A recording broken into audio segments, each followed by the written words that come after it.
হজ্জের মাস চলমান, আমরা খুব তাড়াতাড়ি জিলহজ মাসে প্রবেশ করবো ইনশাআল্লাহ।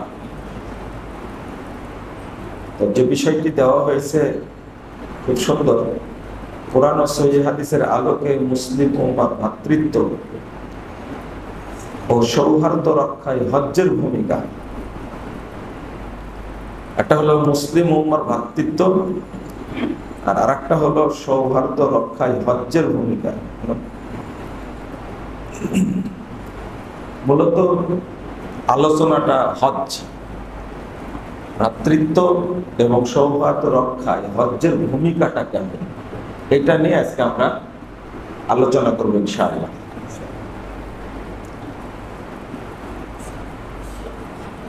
হজ ইসলামের রকুন সমূহের অন্যতম একটা রকুন। এই রকুন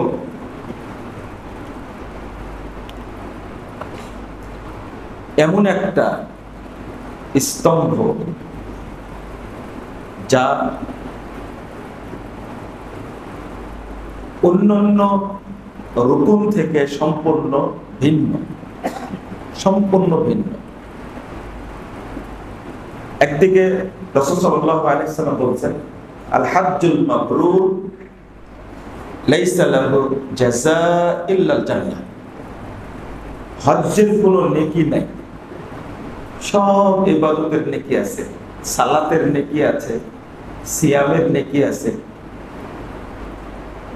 তারপরে যাকাতের নেকি আছে, সদাচরণের নেকি আছে, কিন্তু হজ্জের কোনো নেকি নেই। রাসূল সাল্লাল্লাহু আলাইহি ওয়াসাল্লাম বলছেন, হজ্জের কোনো নেকি নাই। নেকি বলতে হজ মানে জান্নাত। হজ করলে, আল্লাহ কবুল করলে, এর মাধ্যমে আল্লাহ জান্নাত দান করবেন। এমন একটা ইবাদত। দুই নম্বর হলো, অন্যান্য ইবাদত লাইফ গ্যারান্টি। সালাত পড়লে আল্লাহ জান্নাত দেবে, কিন্তু মৃত্যু পর্যন্ত আদায় করতে হবে। সিয়াম পালন করলেও আল্লাহ জান্নাত দিবে, কিন্তু সুস্থ এবং সুস্থতা মৃত্যু পর্যন্ত গ্যারান্টি আপনাকে মৃত্যু পর্যন্ত করতে হবে। যাকাত যখন ফরজ হবে তখনই দিতে হবে, কিন্তু হজ জীবনে একবার। কয়বার? একবার। মাত্র 5টা দিন যদি কেউ কর্মসূচি পালন করে, মাত্র 5 দিন, তাহলে 5 দিনে সে তার জন্য জান্নাত নিশ্চিত করে নিতে পারে। আর কোনোদিন করা লাগবে না। হজ ফরজ কয়বার? একবার। আর করা লাগবে না। আর নফল হজ্জের পাওয়ার কতটুকু জানেন? নফল হজ্জের পাওয়ার কতটুকু? আমাদের মধ্যে নফল হজ করার প্রবণতা খুব বেশি, মানে সফর করা হয়তো তো করা যাবে, কিন্তু পাওয়ার হলো, যদি এই মসজিদের কাজের জরুরত থাকে, প্রয়োজন থাকে, যে মসজিদে মুসল্লিরা সালাত আদায় করবে, এই জন্য ছাদ দেওয়ার দরকার বা এসি দেওয়ার দরকার, নির্মাণ কাজ দরকার, তাহলে হজে যাওয়ার চেয়ে হজ্জের টাকাটা মসজিদে দিতে হবে। নফল হজের পাওয়ার বুঝতে পারছেন আপনারা? মনে হয় বুঝেন। তাহলে ফরজ হজই মূলত কি? আচ্ছা, এই হজের মাধ্যমে আমাকে জান্নাত নিশ্চিত করতে হবে। বুঝাতে পারলাম না মনে হয়, তাই না? এলাকায় গরিব মানুষ আছে, খুব দরিদ্র, খেতে পায় না, অসহায়। নফল হজ করে যে টাকাটা খরচ করবেন আপনি, ওই অসহায়, দরিদ্র, পীড়িত, দুস্থ, এতিমদেরকে দেওয়াটা তার চেয়ে উত্তম কাজ। জি, উমরা করেন, আপনি বারবার যান, প্রতি মাসে যান না। এটা হলো নফল হজ্জের পাওয়ার আর ফরজ হজ্জের কি পাওয়ার, দুইটা বোঝালাম। মাত্র 5 দিন। 5 দিন কেন বললাম? অনেকেই তো 5 থেকে 7 দিন হজ করে চলে আসে, যারা গেস্ট থাকেন তাদের তো বেশি দিন টাইম লাগে না। মানে মিনাতে যাবেন কয় তারিখে? 8 তারিখে। 8, 9, 10 কয়দিন হলো? 3 দিন। 11 আর 12 মিনা শেষ, তাহলে কয়দিন হলো? হ্যাঁ না না, 8, 9, 10, 11, 4 দিন, 12, 5 দিন। আপনার কি শেষ? মানে 2 দিন মিনাতে থাকতেই হয়, তাই না? ওয়াজিব থাকা। মিনা শেষ করলেন মানে কি আপনি হজ শেষ করলেন। কুরবানির জন্য 13 তারিখ পর্যন্ত, হজ্জের জন্য না। কিসের জন্য? মিনা শেষ করলেন, হজ শেষ। এই 5টা দিন কর্মসূচি পালন করলে জীবনে 5 দিন, তাহলে তার উপরে জান্নাতটা ওয়াজিব হয়ে গেল।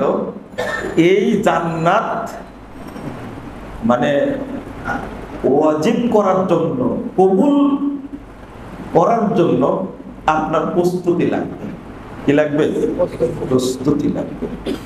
যারা হজ্জে যাচ্ছেন, বিভিন্ন দেশ থেকে মক্কায় সমবেত হচ্ছেন, আমরা তাদের জন্য দোয়া করি, আল্লাহ যেন তাদেরকে হেফাজত করেন, আল্লাহ যেন তাদের হজ কবুল করেন। কেন বলছি?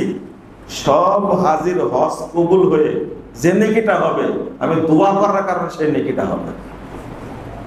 এই জন্য হাজিদের জন্য দোয়া করবেন, আল্লাহ যেন তাদেরকে নিরাপত্তা দান করে এবং আবার যেন হজ সম্পূর্ণ করে নিজ নিজ বাড়িতে আল্লাহ যেন সহি সালামতে পৌঁছিয়ে দেন। আমিন ইয়া রাব্বাল আলামিন। দেখেন কত দোয়া করে হারামের ইমামরা, আরবি তো বুঝেন না, হজ যখন শেষ হয়ে যাবে ওই টাইমে সংক্ষেপ খুতবা, কিন্তু এত দোয়া করেন হাজিরা যেন নিরাপদে নিজ নিজ বাড়ি চলে যেতে পারেন। তো এখানে আপনারা যে বিষয়টা উল্লেখ করেছেন, ভ্রাতৃত্ব, তাই না? সৌহার্দ্য রক্ষায় যে ভূমিকাটা একজন ব্যক্তির, একটা প্রশ্ন করবো আপনাদেরকে, একজন মুসলিমের করণীয় যত আমল আছে তার মধ্যে সবচেয়ে শক্তিশালী আমল কোনটা? কে বলতে পারবে? আমল শক্তিশালী? হ্যাঁ, ভালো ব্যবহার না।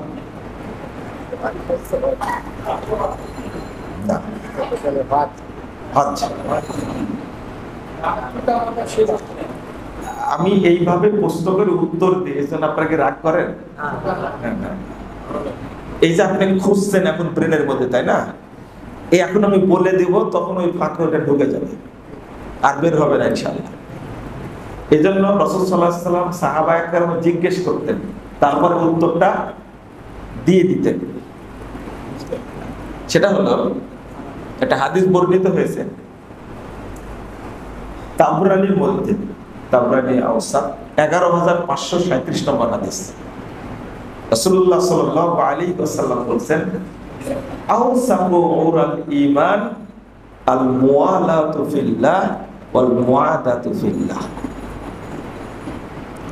ঈমানের সবচেয়ে শক্ত বাঁধন যেটা, সেটা হলো এই পরস্পরের সাথে ভালো সম্পর্ক। এর চেয়ে ঈমানের শক্ত বাঁধন আর কিছু নেই। আল্লাহর জন্য পরস্পরকে কি করা? ভালোবাসা, সম্পর্ক স্থাপন করা। আওসাকুল ঈমান, ঈমানকে শক্ত করার যত বাঁধন আছে তার মধ্যে আওসাক সবচেয়ে শক্তিশালী সেটা হলো কি আল মুআলাতু ফিল্লাহ ওয়াল মুআদাতু ফিল্লাহ। আর আল্লাহর জন্য ভালোবাসা, আল্লাহর জন্য শত্রুতা পোষণ করা। বুঝতে পারলাম না মনে হয়, তাই না? আরেকটা হাদিস আসছে, মান আহাব্বা লিল্লাহ ওয়া আবগাযা লিল্লাহ ওয়া আতাআ লিল্লাহ ওয়া মানাআ লিল্লাহ ফাকাদ ইসতাকমালা ঈমান। আর পরিষ্কার, এটা তো শুনছেন,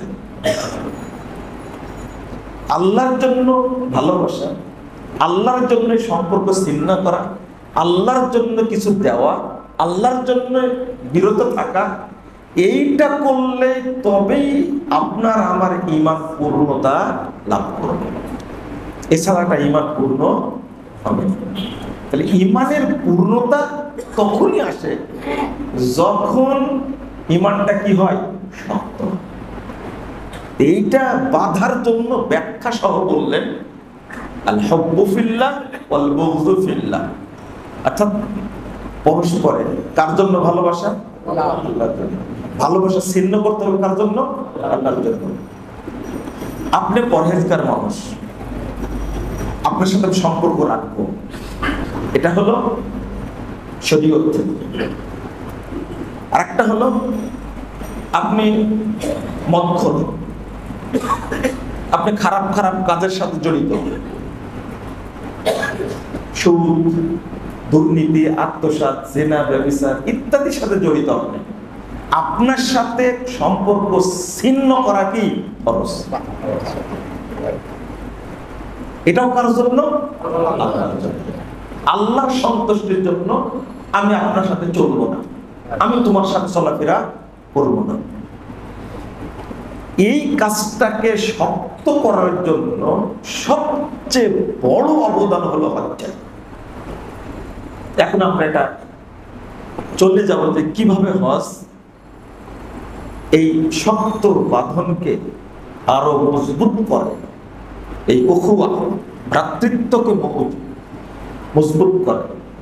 ভ্রাতৃত্বটা কিভাবে দেখাতে হবে এইটাই একটু আপনাদেরকে আগে বুঝাইনি। দেখুন, আল্লাহ রাব্বুল আলামিন বলছেন ওয়া'তাসিমু বিহাবলিল্লাহি জামিআও ওয়া লা তাফাররাকু। আমরা কিন্তু এই আয়াতটা মাঝখানে পড়ি এবং এতটুকুই পড়ি। আমি নসিহত করি যারা এই আয়াতটুকু পড়ে তাদেরকে বলি, এই আয়াতটা শুরু করবেন ইয়া আইয়ুহাল্লাযীনা আমানুত্তাকুল্লাহ হাক্কা তুকাতিহি ওয়া লা তামুতুন্না ইল্লা ওয়া আনতুম মুসলিমুন। এখান থেকে শুরু হবে। আর এটা শেষ হবে কোন জায়গায় গিয়ে? তিলকা আয়াতুল্লাহি নাতলুহা আলাইকা বিল হক ওয়া মাল্লাহু ইউরিদু যুলমান লিল আলামিন। এই পর্যন্ত গিয়ে শেষ হবে। মানে এখান থেকে এই আয়াত পর্যন্ত পরস্পরের সাথে আয়াতটা যুক্ত, একই হুকুমের অন্তর্ভুক্ত। তো এই আয়াতটা পড়লাম কেন আমি একটু খোলা বলে দেব। একজন মুসলিম আর একজন মুসলিমের সাথে যোগাযোগ রাখা, সম্পর্ক স্থাপন করা, তাকে ভালোবাসা, এটা হলো ফরজ দায়িত্ব এবং শক্তিশালী ফরজ। এইটা যার মধ্যে না থাকবে তার মধ্যে কোনোদিনই শক্ত ঈমান ভিতরে অবস্থান করবে না। আপনি মনে করছেন আপনি বড় মুসল্লি, তাহাজ্জুদ পড়েন না,